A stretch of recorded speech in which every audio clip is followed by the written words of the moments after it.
por que que o Pérez ficou atrás do companheiro de equipe, muito atrás do companheiro de equipe nessa temporada?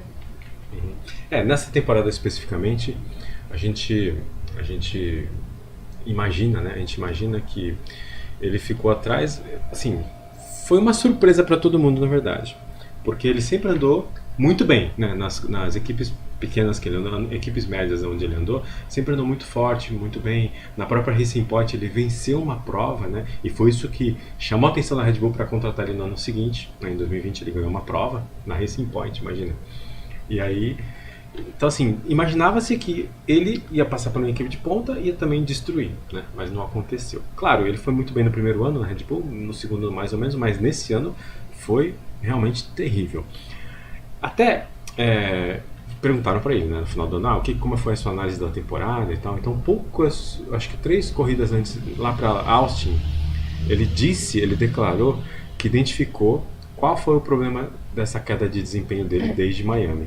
Miami foi a terceira corrida do ano, e aí ele identificou lá, junto com seus engenheiros, qual foi o problema. Porque do GP de Miami para frente, eles mudaram o acerto no carro, ele não entrou em detalhes o que exatamente, mas quando ele fez essa alteração, aí a vida dele andou para trás. Porque até então ele tinha ganho 2 etapas, 2 provas no início do ano.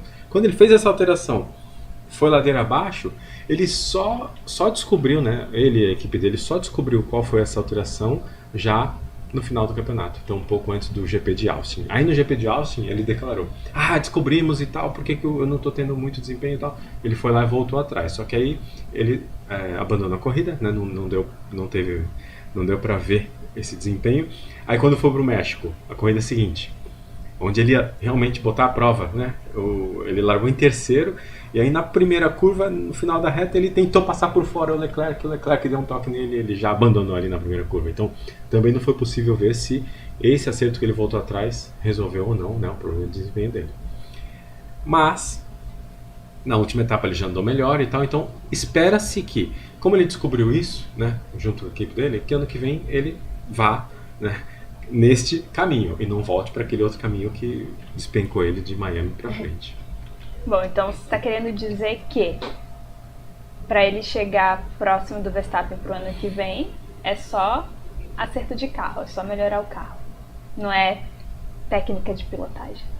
Não. Hoje em dia a Fórmula 1 ela precisa muito de um piloto que saiba conservar os pneus, né? Isso ele sempre foi muito elogiado. Jason Button, ele tem uma tocada muito suave e eles são econômicos, né? Eles conseguem economizar o pneu. E hoje precisa dessa característica do piloto. Isso ele tem. O Verstappen adquiriu também, né? Então ele conseguiu. Mas o carro da Red Bull, já há muitos anos, há mais de 5, 6 anos, ele é um carro arisco, um carro nervoso, né? Como os pilotos relatam. Todos os pilotos que passaram por lá, Alex Albon, o Pierre Gasly, né? O próprio Kvyat, que antecedeu o Verstappen, todos falam que é um carro difícil, é um carro arisco, né? É a concepção do carro. Outros dizem que é a característica do Verstappen, então ele pede para que os carros sejam assim. Então muitas vezes o piloto ele gosta de um carro dianteiro ou traseiro. Então assim, um carro que tenha saia de frente ou saia de traseira, né? Então você faz a curva, ele sai de frente ou ele sai de traseira. Ou um carro mais neutro, né? Então assim, os pilotos têm um preferencial. A preferência do Verstappen é um carro que saia de traseira, que ele tem uma frente grudada no chão, ou seja, onde ele manda o carro ir com o volante, ele entra, né, na entrada de curva, ele obedece muito bem, e não importa a traseira. Se a traseira escapar um pouquinho, ele controla, ele vai e consegue se adaptar. Essa característica é o inverso do que o Pérez gosta. Então, assim, pilotos como o Pérez, acho que Kimi Raikkonen, gostam de carros que saiam de frente um pouquinho, né? Que se for sair de um lado, que saia mais de frente do que de traseira, mas que tem uma traseira agarrada. Aí eles criam confiança no carro e aí por isso são rápidos. Então é complicado você ter 2 pilotos na mesma equipe, no mesmo carro, onde o carro foi concebido de um jeito, né? Então o outro vai sofrer um pouquinho, o outro piloto, se não for aquela característica dele. Ou então, quando os 2 pilotos gostam do carro do mesmo jeito, aí melhor dos mundos, né? Porque você vai desenvolvendo o carro nessa linha, né, sempre com ele mais com a frente muito presa, né, muito na mão. Então, acho que um dos problemas de todos os companheiros do Verstappen foi isso, porque não é qualquer um que se habitua a ter um carro que lança de traseira, porque você entra na curva e você imagina que vai rodar, então assim, a tendência dele rodar é muito alta, né? Você que anda de kart sabe disso, né? Já pegou um carro traseiro e quando você vai entrar numa curva, sabe que o carro é traseiro, você fala, nossa, eu não posso entrar tão forte que eu posso rodar, né? Ou eu vou frear, ele vai escapar, né? Então você perde confiança. Eu acho que essa confiança que o Pérez perdeu e deve ter sido amplificada por esse acerto aí que eles desencontraram. Mas tendo em vista que cada um tem a sua equipe, né, de mecânicos para fazer o ajuste, ele não tem como, o Pérez, né? Ele não tem como ajustar o carro dele para que saia o mínimo possível de traseira. Entendo que o conceito do carro seja já foi concebido para que ele saia de traseira, para que fique bom pro Max, né? Para que ele se adapte direitinho. Mas não tem como reduzir isso com acertos para que saia o mínimo possível. Dessa forma, o Pérez, o Pérez vai conseguir ter um desempenho melhor. Com que ele volte a ter um desempenho melhor, é verdade. Ou seja, através do acerto deixar o carro mais do jeito que ele gosta, né? Essa que é a ideia. Isso. Pois é. Quando você concebe, você projeta o carro e sabe que seu piloto principal gosta de um carro que tenha uma frente pregada e uma traseira mais solta, você concebe o carro assim. Então, na teoria, você concebe o carro assim para que ele seja mais rápido nessa configuração.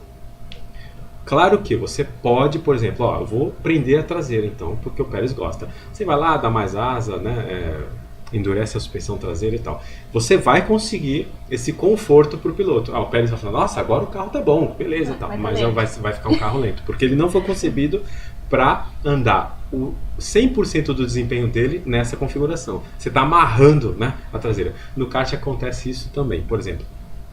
Você está com o carro muito solto de traseira, muito solto, mas você está sentindo que está com um motorzão, né? Por quê? Porque a traseira solta, ela não amarra o motor.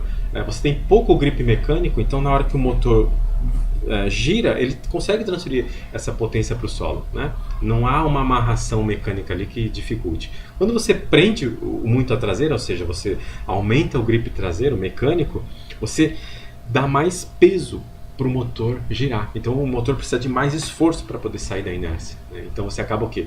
Amarrando o motor. Então o piloto menos experiente, ele senta num kart e fala, nossa, o motor tá ruim. Para ele o motor tá ruim, mas não. Muitas vezes você tem que soltar um pouco o grip mecânico e aí você vai sentir o motor desenvolver, mas a traseira fica solta. Ah, mas eu não gosto da traseira solta. Então prende, você vai perder motor. Entendeu? Você perde um pouco de potência de motor. Daria para fazer. Por isso que o mais rápido tem sido Verstappen, porque ele se habitua, o carro foi concebido dessa forma, ele se habitua bem a essa tocada, então ele consegue extrair o máximo, né? 110% do carro. Já o Pérez tem que se adaptar àquilo. Se ele tentar levar o carro para deixar mais confortável para ele, acaba indo mais para trás ainda. Por isso a gente viu desempenhos aí de ele não chegar no Q3, né? Ele fica no Q1, no Q2. Frequentemente ele fica no Q2 e não vai para o Q3. Então ele sempre larga de 11º para frente. Isso aí acaba com a corrida dele, porque ele tem que vir, né, galgando, e o desempenho entre os carros não está mais assim, diferença de 2 segundos, 3 segundos mais rápido. Não, hoje os 20 carros estão no mesmo segundo. Então é difícil até de escalar o pelotão e ele chegar no pódio. Por isso que ele sofreu bastante com isso esse ano. E você, Juliana? Se você fosse ser eleita lá pela Red Bull para dividir o carro ano que vem com o Max, você preferia um carro que sai de frente ou que sai de traseira? Bom, eu não corro de kart, mas parece que um carro que sai de traseira parece muito difícil. Porém, ele é muito rápido. Então, eu ia meio que trabalhar para poder conseguir me adaptar a esse carro para poder ser o mais rápido possível. Para quem se adapta bem, né? Porque ele se adapta bem àquele defeito, né? Que é sair de traseira, e ele consegue extrair 100% do carro. Mas se você não consegue se adaptar muito bem, talvez você não consiga tirar, né? Como acontece com o Max e o Pérez. Mas dá pra ver que talvez ele não esteja conseguindo se adaptar à saída de traseira do carro, como o Verstappen gosta. Então a gente vê que tem uma dificuldade, né, na adaptação para você extrair 100%. E você, Odo, você falou do kart indoor, né? No kart indoor você tem essas diferenças de desempenho, né? Um kart que sai mais de traseira, de frente, aí você vai se adaptando a isso, né? Então o piloto do indoor não tem muito o que fazer, né? Não tem como pedir pro engenheiro, troca aí, vamos mudar o acerto, tal, mecânico. Então no kart indoor sim. Mas na Fórmula 1 você tem mais recursos para fazer essa adaptação. Então teve um piloto holandês que deu uma declaração Chamado sobre o Verstappen? Pérez. Não foi o Verstappen. Falou sobre o Pérez, falou assim, ó, não é possível que depois de uma temporada inteira ele com acesso a toda a telemetria do Verstappen, a todos os dados, né, de corrida, de treinos, tudo. Sempre que ele toma tempo do Verstappen, ele pode pegar a planilha, cruzar com a dele, botar um mapa em cima do outro e ver onde que eu estou perdendo tempo. Ah, é aqui, ali. A telemetria chega ao ponto hoje de mostrar para você qual o ângulo do volante em cada décimo de segundo na pista. Então, você está perdendo tempo na curva 8. Você vai lá, pega só a curva 8 e vê onde ele acelera, onde ele freia, o seu companheiro, e onde ele vira o volante, quanto que ele vira. E comparando com o teu, ou seja, tem o teu volante e o dele, e aí mostra que ele está virando mais o volante que você, ou menos. Aí você consegue até colar a guiada dele. Então, o piloto que, né, ele olha lá, ele já saca, opa, peraí, ele está freando antes, então tem que frear antes para sair mais forte. Ele começa a detectar isso. Ele pode copiar o jeito do Verstappen guiar, ele poderia estar analisando isso. Até porque entre uma corrida e outra, né, muitas vezes tem uma semana, 2 semanas, às vezes 3 semanas de intervalo. Ele pode ir lá se debruçar sobre os relatórios e descobrir, né, aonde que ele está mal. Ele e os engenheiros dele, quer dizer, não precisa fazer isso sozinho, ele tem toda uma equipe de engenheiros para fazer isso. Então, esse piloto que já foi da Fórmula 1 falou assim, cara, não dá, o Pérez, ele teve acesso a tudo isso, não é possível, então ele tipo assim, tem que ser demitido, segundo ele, né? Não sei se chegaria a esse ponto, né? Eu tô acreditando muito nesse acerto aí que o Pérez encontrou, que estava meio ruim, mas espero que ele se encontre, né? Mas realmente é verdade, ele teve acesso a toda a telemetria do Verstappen em 3 anos. Não é possível que ele não descobriu o que o Verstappen faz de diferente. A telemetria no nível que tá, né? Na época do Senna não tinham tantos sensores, tantos dados minuciosos quanto tem hoje. Então era difícil do Berger tentar copiar o Senna. Na época eram companheiros. Mas hoje em dia, nossa, hoje dá pra você fazer um copy-paste, né? Eu me coloco assim na situação porque, como você falou, né, eu corro de kart.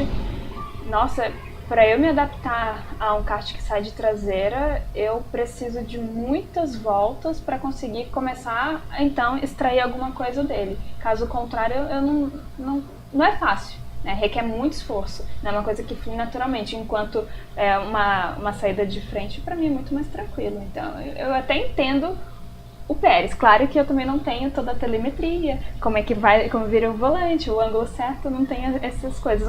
Não sei se com isso seria o suficiente para extrair o melhor do carro, tendo em vista que ele não gosta de um carro que saia de traseira. Eu não sei se só ter o passo a passo seria o suficiente, porque você sabe também, se é coaching de piloto, né? Às vezes a gente explica detalhadamente para a pessoa que está tentando aprender, desenvolver a sua pilotagem, explica detalhadamente.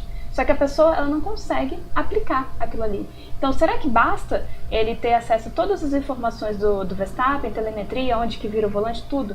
E será que basta isso para ele conseguir aplicar 100% e extrair o mesmo resultado que o Verstappen consegue? Você pega uma pirâmide, né? Os pilotos no mundo. Você tem a base da pirâmide ali, pilotos de lazer, pilotos amadores, de kart indoor e tal. É uma base muito grande, né? Então vai afunilando. Então você tem milhões de pilotos de lazer que correm campeonatos. Alguns poucos, né, seguem carreira no kart. Outros menos ainda vão para o Fórmula, né? Várias categorias de Fórmula no mundo inteiro. E uma parcela menor ainda bate a porta da Fórmula 1 lá na Fórmula 2, né? Poucos pilotos. São 20 por ano mais ou menos, né? 22 pilotos por ano que chegam à Fórmula 2. E na Fórmula 1? É o topo da pirâmide. Quantos pilotos tem lá no topo da pirâmide? São 20 pilotos. Então só tem 20 vagas, né? Para milhões de pilotos que têm acesso ao kart, à base, você tem só 20 vagas lá em cima. Então, Tereza, estima-se que esses 20 pilotos são a nata da nata, né? É diferente você falar assim, eu tenho uma dificuldade de me adaptar, tal, mas você é piloto de lazer, amadora, né? Então é diferente. Quando você fala de pilotos profissionais, você não tem muito isso assim. Imagina se a gente, um piloto mediano ali, né, no meio da pirâmide, consegue se adaptar a um kart saindo de traseira, de frente e tal. Imagina um piloto de Fórmula 1 que ele não consegue se adaptar. Do exemplo do Fernando Alonso. Fernando Alonso gosta de um carro que sai um pouquinho de frente, né? mas ele já pegou carros que saem de Traseira. traseira. E sempre foi muito rápido. Em 2012 ou 13, que ele estava na Ferrari, o carro era tão ruim, mas tão ruim. Não, 2014. Ele era tão ruim, mas tão ruim, que tinha curvas que o carro saía de frente. Tinha curvas que o carro saía de traseira de repente. Assim, caramba. E mesmo assim, ele sempre disputou lá o vice-campeonato do mundo, né? Com carros assim. Pra você ter uma ideia de como o piloto que está lá na nata, os 20 melhores do mundo, na teoria, estão lá. Com certeza, esses caras precisam ter essa habilidade de adaptação. E eles têm, tá? É claro. Não estou dizendo que o Pérez ele gosta de um carro assim, ele só anda em carro assim. Não, ele se adapta. Só que, né? Quando você pega um cara que é extraordinário, né? Que é o Verstappen, como é o Hamilton, né? O Alonso, são caras assim, fora da curva. Pô, ele tá do lado de um cara fora da curva, então não basta ele simplesmente se adaptar, ele tem que se adaptar e meio que fazer tudo que o outro faz, tem que ir lá colar dele, entendeu?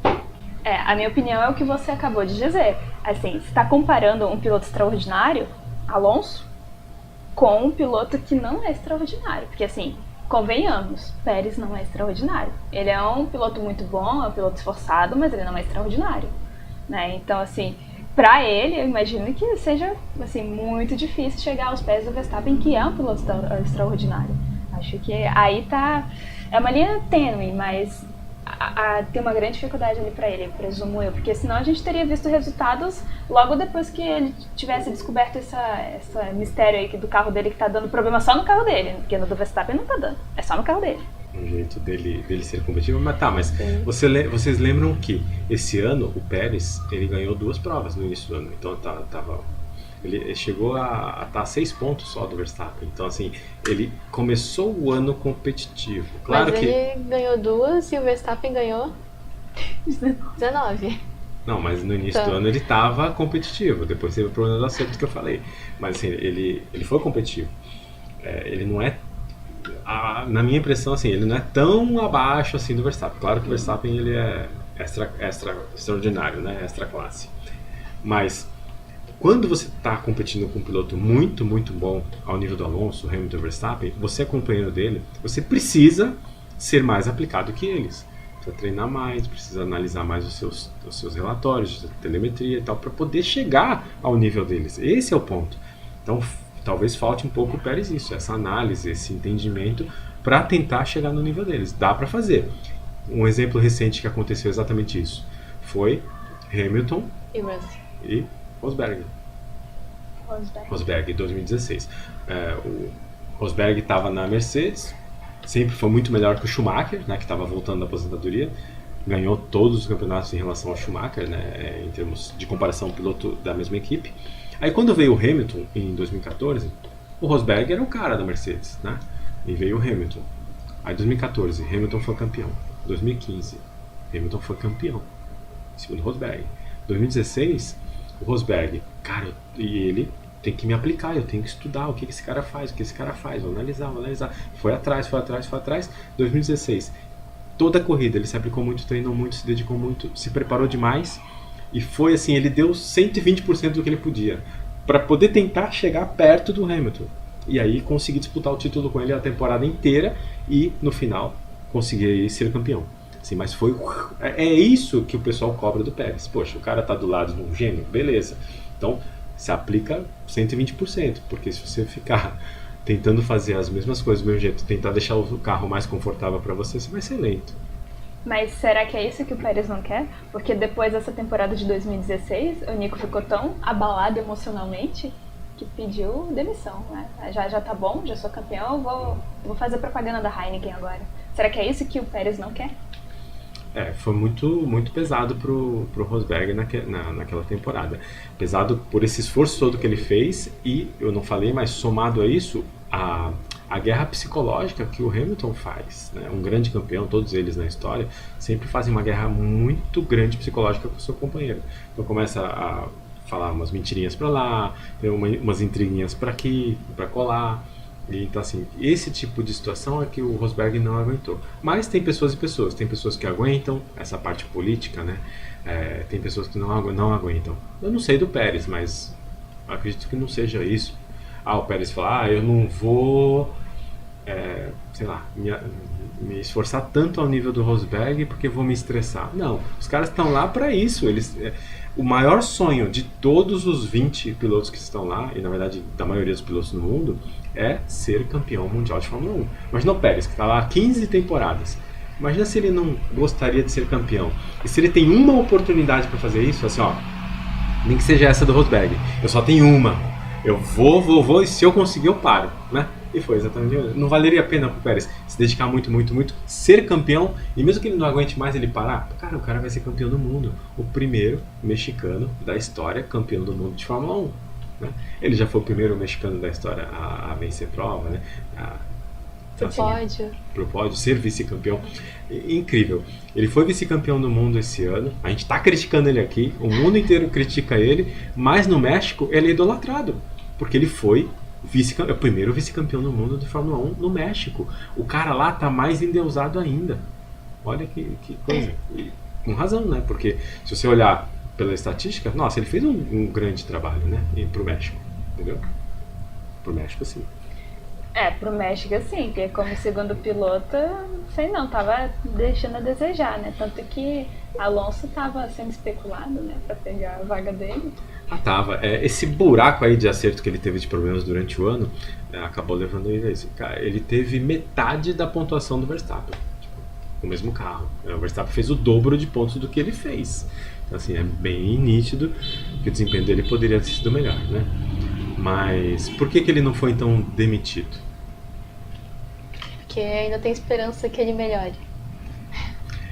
A equipe deve estar sendo coesa com ele em relação a esse acerto aí que eles erraram, né?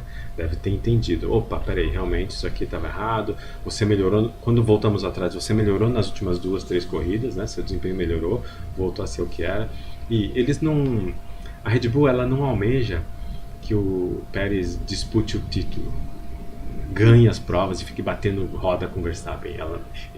Se puder escolher, assim, o Verstappen ganhando tudo, disparado, e o Pérez sempre ali em segundo, chegando perto dele. Esse é o melhor dos mundos. Porque aí não vai ter briga entre eles, um não vai tirar ponto do outro, né, nas provas, e as outras equipes não vão ter chances no campeonato de construtores, que é o que dá a premiação realmente em dinheiro.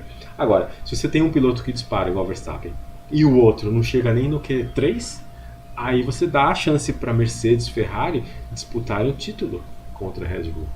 Porque se você tem 2 pilotos bons, como na Mercedes, Hamilton e George Russell, eles pontuam sempre lá na frente. Estão sempre em terceiro, quarto, quinto, imagina. O ano inteiro. O Verstappen ganha todas, mas eles estão sempre em segundo, terceiro, quarto, por exemplo. Cara, a Mercedes pode ser campeão do mundo, porque o Pérez não está aparecendo ali. Não dá para só ter a pontuação de vitória. Não é tão grande. 25 pontos contra 18 mais 16. 34, né? Assim, mesmo que o Verstappen faça 25, a soma da Mercedes daria 34. Na etapa, vai fazer mais pontos para o Mundial de Construtores. Então, para a Red Bull é importante ter um piloto muito bom, não precisa estar ali batendo roda com o primeiro piloto, mas tem que pontuar muito bem, tá sempre no pódio. Esse é o ponto. E o Pérez dá para fazer isso, né? Ele já mostrou que tem competência para fazer isso. Se for realmente problema de acerto, ano que vem ele vem e vai fazer a função dele corretamente. Você sabia que Hamilton, Vettel e Alonso, por exemplo, começaram correndo de kart? Sim, o kart é um esporte maravilhoso que combina técnica, concentração e preparo físico e mental.